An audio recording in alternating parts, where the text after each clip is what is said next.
there, friends. How you doing? This is Emily Windsor Craig. Good morning, good afternoon, or evening, depending where you are. I'm Emily Windsor Craig, and this is where I am. It is 1 p.m. Pacific Standard Time on January the 2nd, 2021. History Reset is brought to you each Saturday to bring valuable information to the public that corporate media refuse to divulge. This program is a public service, but please donate to People's Internet Radio to keep the people's truth coming at you without commercial adverts. Today, I'm just going to look at the political climate that we are facing here in the West. And yes, I'm speaking from the United States because that's where I am, but I notice that England and the United Kingdom is fighting a similar fight against corporatist, oligarchy, globalist, top-down diktat. And so we fight a similar battle against the moneyed elites who want to dictate our future for us, okay? And here in the United States, the problem is that information is held and limited by the mainstream media and by the alternate media. And a centrist position dealing with the corruption that we have to deal with in corporatist, statute, mercenary relationships just simply isn't getting dealt with, not at all. So I'm going to contrast Millie Weaver's snapshot of what the left is doing and a representative, a congressman's snapshot of what the right is doing, and then let's plot a middle path to stay with what's true, to remember what works, and to fix problems so that we don't get caught by either of these extremes. You see what I'm saying?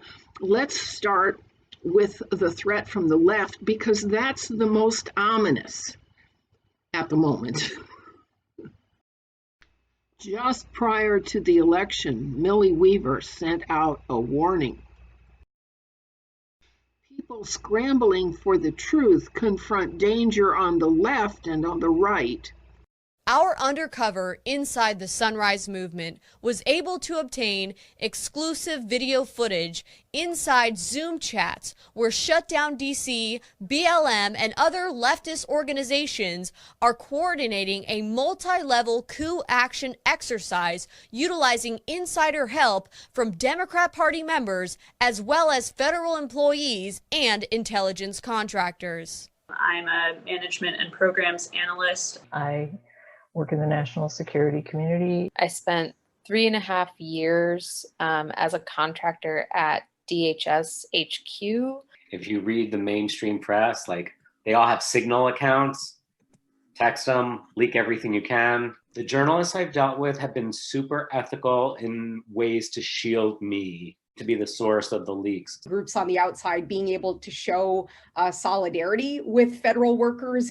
Making sure that we're naming what is happening as a coup. Totally agreed in the Shutdown DC conversations that I've been having, and that's not on the federal side. We also are often saying that we call it a coup. They plan to shut down Washington, D.C. and other major U.S. cities starting November 4th until Inauguration Day. Do we have any plans for how to respond if there's a coup? Come to BLM Plaza anytime after 4 p.m. on election night. On the 5th, we're going to shut down the White House. Map the White House and know every access point so we knew we could blockade it. On the 6th, we're going to shut down larger parts of Washington, D.C. We've been working on a target map and a framework for scenarios.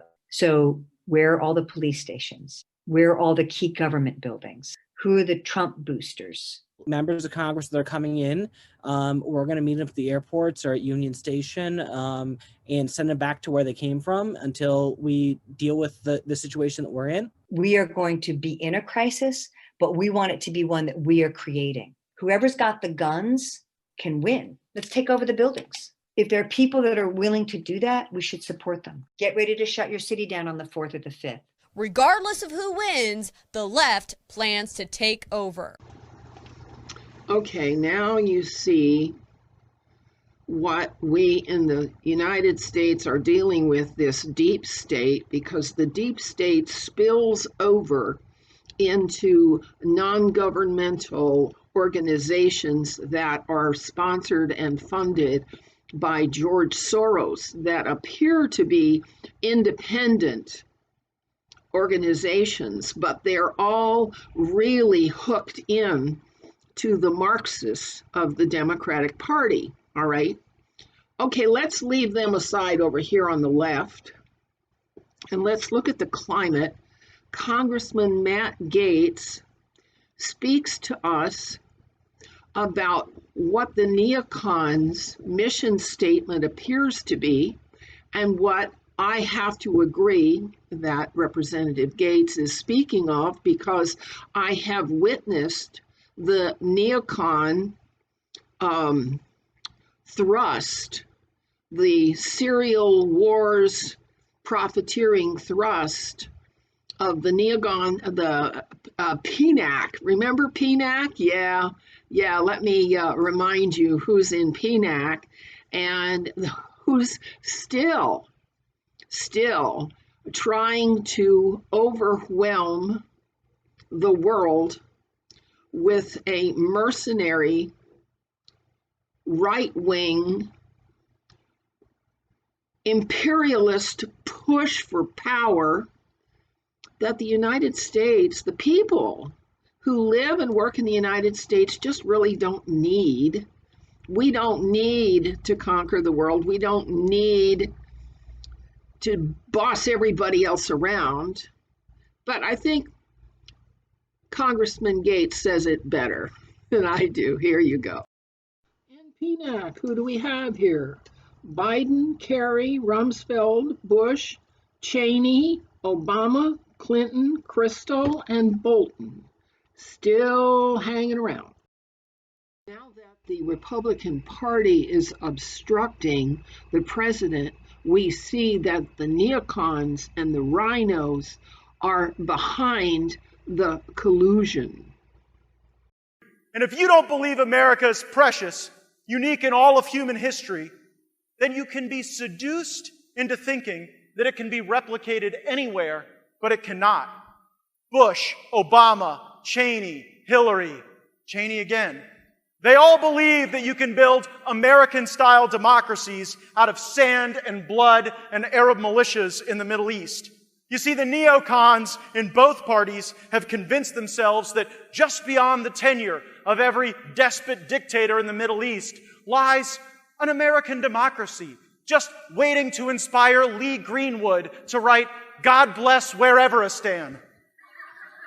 We inspire the world the most when we are the best, most inspiring versions of ourselves, not some expeditionary force trading villages back and forth in a long, bloody draw with the Taliban over 20 years. You know, Moses wandered the desert for 40 years. If we put Joe Biden or Nikki Haley or Liz Cheney in charge, they would easily beat that record. It would only cost us trillions of dollars and the blood of our bravest patriots. Now, of course, the world will always have bullies. But Donald Trump knows how you deal with a bully. You punch him in the nose and you give him a reason before they mess with you again. That's what he did when he took out Soleimani and al-Baghdadi and the leader of al-Qaeda on the Arabian Peninsula. But what you don't do is move into the house of the bully for 20 years trying to somehow realign their worldview. America is not an ideology to export at the tip of the sword to a series of failed states. America is our home, and we must protect our home, and we must keep it clean and wonderful and splendid.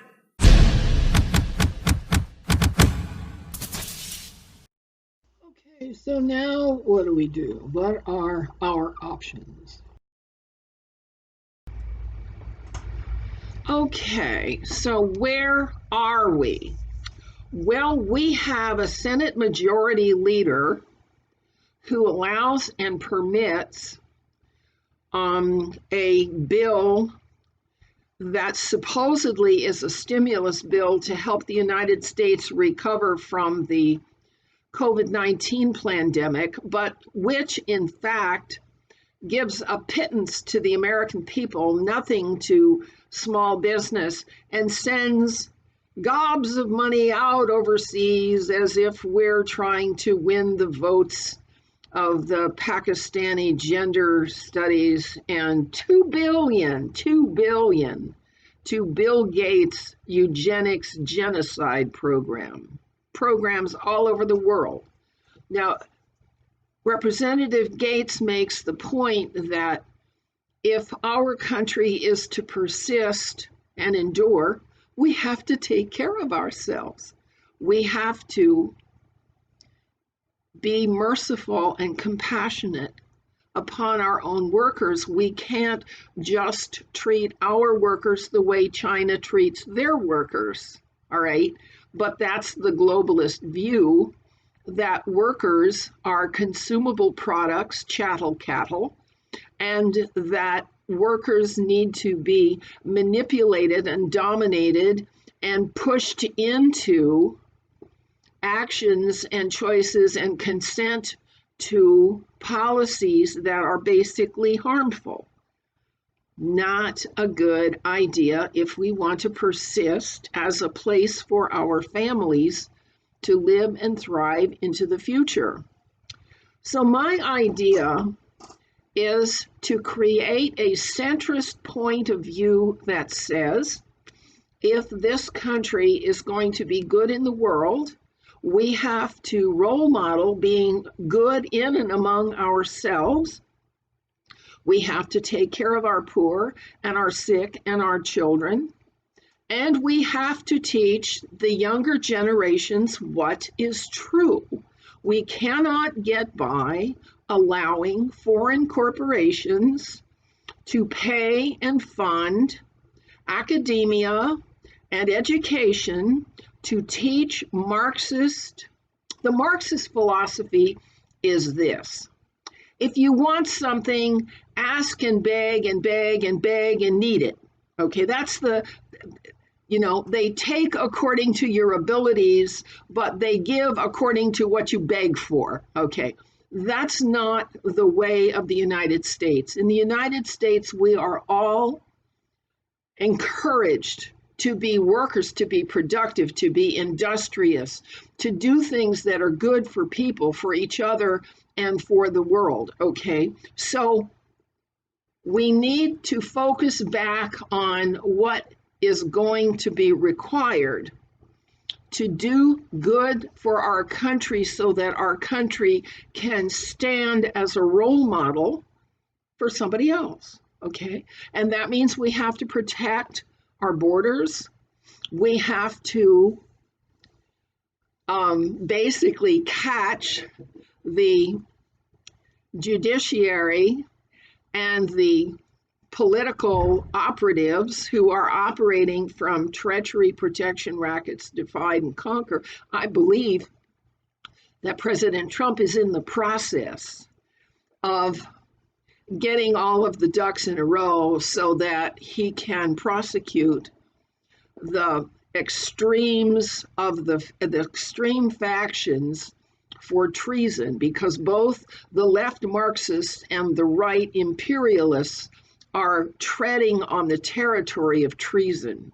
Okay, once the treason gets cleaned up, then we have to make sure that our courts once again operate from justice. What's justice? A good and harmless person doing a good and harmless act should get a good outcome. Okay, so good people should get good outcomes. Ta-da! What a concept, huh? Good people should get good outcomes. That isn't what's happening, all right? Now we need to reform the court system that has been loaded with Marxist and judges that accept bribes. Bribery is the simple campaign finance system. Okay, that's got to get fixed. The internet censoring people who want to call for more civil responsibility, not less, and I'll put it that way. Okay, that censorship has to be halted, even if it means nationalizing the social media. All right. And there's a list that CatherineAustinFitts put up, and I'll put that list down below, of actions which need to be taken to return the financial system to the decisions and consent of the people, rather than having oligarchs and corporate bigwigs become gazillionaires and the people who do the work left with all the bills. All right, we can do that. And we can clean the lies up out of public information dissemination.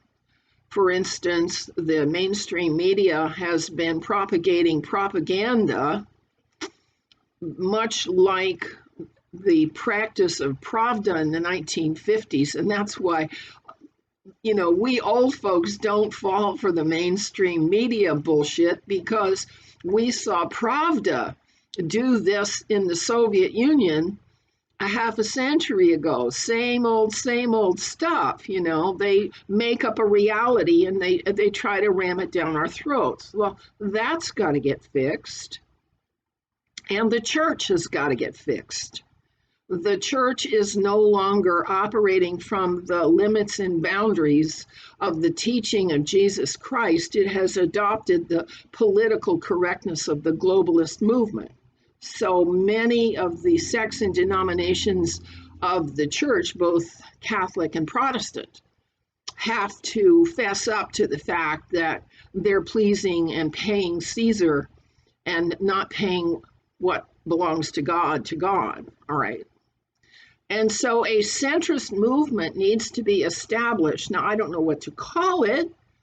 We could call it the centrist movement or the tradition party, okay?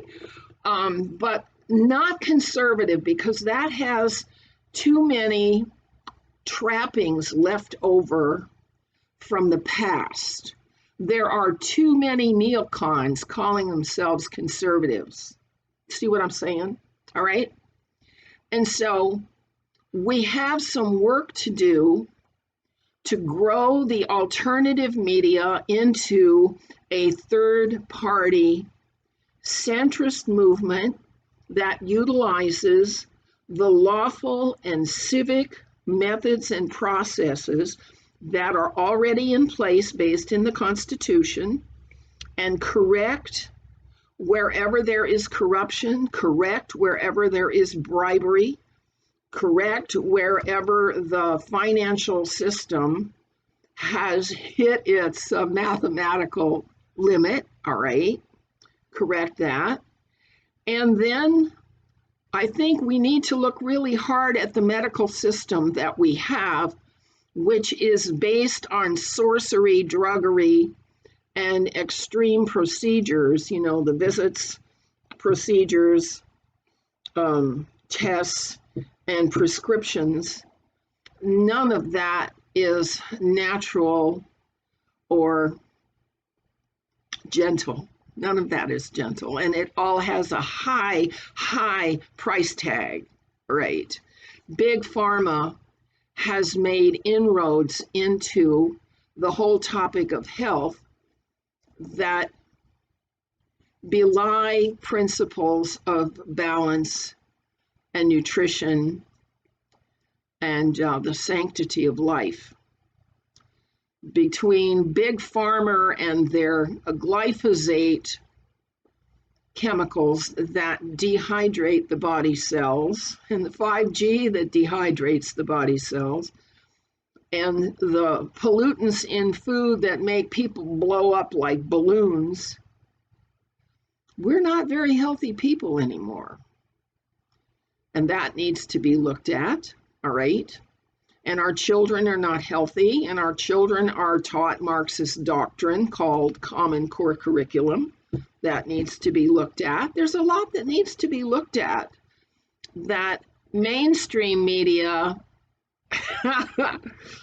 they can't even get to it. And alternative media really has a hard time covering the whole gamut of topics.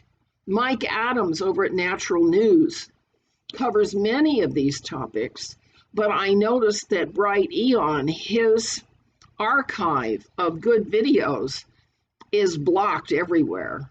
When I have a video that I can't put up somewhere, I stick it up on Rumble. Okay, Rumble. So where I exist now is Facebook is where I put articles, and Twitter is where I do pot shots, and YouTube is where I do my weekly summary of what we've learned this week from the various videos and expositions of various people. I would like to encourage you to tune in to Jeffrey Prather, the Prather Point. He's an intel guy who's forgotten more than we know about how these covert ops work and how they're funded and how to take them down, because protection racketeering has become a primary industry, at least in the West, where pedophilia is a major profit center and cash cow, okay, where you're marketing children for sex slavery, you're also marketing drugs, and you're also marketing guns. All of those networks need to be cleaned out because they are all filthy. And Prather knows how that can get done, all right? In the meantime, President Trump's step by step choices and actions to make America safe again, make it good again. He'll make it great again, all right, but safe and good again. Those are the steps that we who are in the centrist faction can look at and assess whether they are containing a problem, getting rid of a problem, or starting a new problem. We have to be very critical of the changes that are being made, for one thing, so we know what they are, because a lot of change is going to be required to make America good again. Not even thinking about great or imperial. We don't need to be imperial.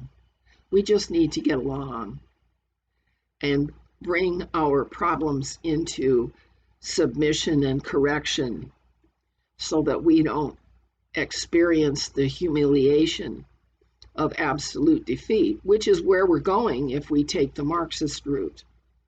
You know that. All right. So this is History Reset today.